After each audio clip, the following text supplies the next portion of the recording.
We make a lot of big decisions as we approach retirement, but perhaps there's none bigger than which pension option at FRS you should choose. In this video, I'm going to overview the options and bring up a couple things that maybe you haven't considered, but should.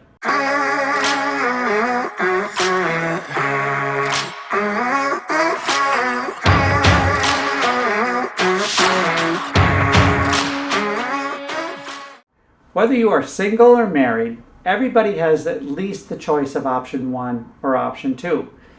Option 1 is purely based on your life expectancy and yours alone. So what that means is it dies when you die, even if that happens to be the day after you retire. If that were to happen, option 1 actually does pay out a refund of everything you've personally paid into the account, less any distributions you've taken to whoever you've listed as your beneficiary.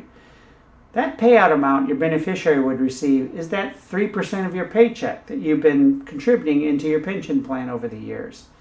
Maybe you didn't even realize you were contributing that. So if over your whole career you've put $75,000 in and are getting a pension check of $5,000 every month, for the first 15 months or so of your retirement, there would be some residual and dwindling benefit payable to your beneficiary if you died. So option 1 is pretty simple. But the thing about it that gets a lot of attention is that it's the option with the highest monthly payout. Now option 2 is also available to single as well as married participants. And option 2 is based on one life expectancy as well, just like option 1. But option 2 offers just a little bit less each month because it gives you a guarantee that it will pay out at least 10 years from the date you start, even if you died before the 10 years is up. Now it's important you understand, though, that the clock starts ticking on option 2 as soon as benefits are released, even if the benefits are going into your drop account if you're participating in drop.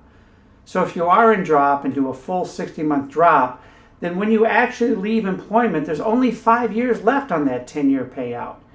We've seen more than one person who didn't realize their clock started ticking as soon as they started the drop.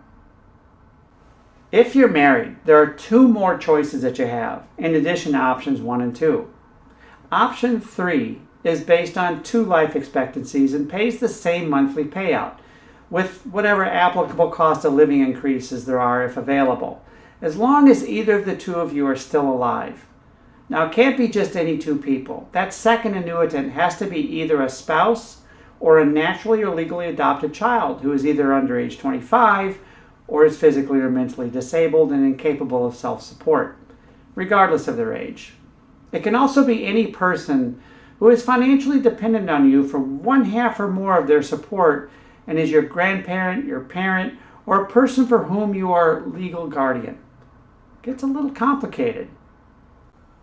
Option 4 is very similar to option 3, but the difference is that after the first person dies, the payout amount changes to 2/3 of the monthly benefit you were receiving when both were alive. I'd point out that, in my opinion, that's a pretty big haircut. An important consideration to add here is that under both options 3 and 4, if the FRS participant dies and the joint annuitant is under age 25, the amount that they would receive is not the option 3 amount, but the higher option 1 benefit until they're 25. And if the joint annuitant is disabled, they receive that higher option 1 benefit for as long as they're disabled, even if it's the rest of their lives. The last thing I want to mention is to be very wary of proposals from life insurance agents that urge you to pick option 1 for its higher benefit amount and then buy a life insurance policy from them to pay off in case you die early. This is usually a sign of not very good planning and more likely someone trying to create a case to sell a commissionable life insurance policy.